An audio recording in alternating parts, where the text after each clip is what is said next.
I'm not exaggerating when I say Project Hail Mary is one of those rare movies that I think every single person who watches it is going to love. So here's my full spoiler-free thoughts on the best and worst parts of the movie. The easiest way to describe this movie is a mixture of Interstellar and Memento because it follows this man that wakes up in space on a mission to save the sun, but the thing is he doesn't remember ever going on this mission or anything about his previous life. And Ryan Gosling is absolutely perfect in this role. It lets him show off all his charisma and humor. He nails the more emotional moments, and a lot of this film is really just focusing on him alone in this spaceship, and he absolutely nails it, makes it so captivating. Sci-fi is one of my favorite film genres of all time. I love movies like Blade Runner and Dune that are incredibly dystopian and bleak in many different ways, but it is really refreshing to get a great sci-fi epic that for the most part is pretty wholesome, charismatic, and lighthearted all the way throughout. Like I said, it does get more serious and it nails those more emotional moments with these characters, but there's always going to be a moment to kind of have some levity, break it up with some laughs. I will say the movie's about 2.5 hours, and you can definitely feel the runtime because there's multiple moments towards like the last 30 minutes where it keeps feeling like the movie's getting to its big ending and then it kind of just keeps going.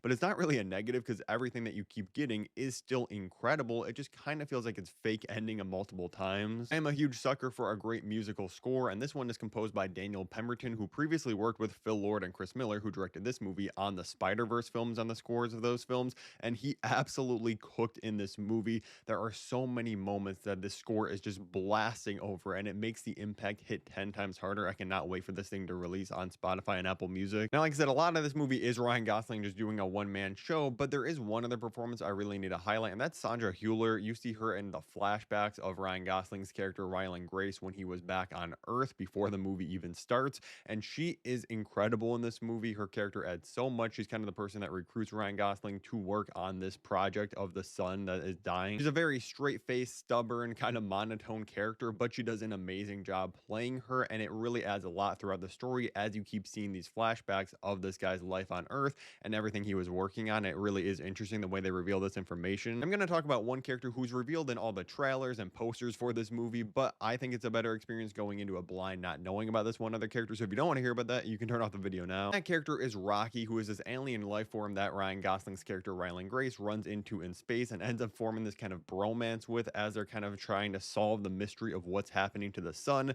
Why is it dying out? How can we solve this problem? And their dynamic throughout this film is really incredible. But like I said, I read the book 3 years ago and I had no idea that there was an alien in this movie whatsoever. Like, I went with my parents who didn't know about Rocky's existence, and they absolutely loved the reveal and that they didn't know that he runs into an alien in this film. So I do think it would have been better left out of the marketing. So if you're going with someone that doesn't know what this movie is about, I would leave out the part about Rocky. This is really just one of those spectacles that makes you appreciate movie theaters though. Like the sound, like I said, the score is incredible. All the space sequences looked absolutely gorgeous. Really just a near perfect blockbuster that it feels like we don't get anymore. It's wholesome, funny, it hits on the emotional beats, sounds and looks incredible. I'm going to give it a really strong 9 to potentially a 10 out of 10. I got to think about it a little bit more, but I think I might just throw that 10 at it. If you want to see all my other movie reviews on the channel for all the newest films coming out this year, click the playlist above my head right now. And if you've seen Project Hail Mary, let me know you're waiting for it in the comments below.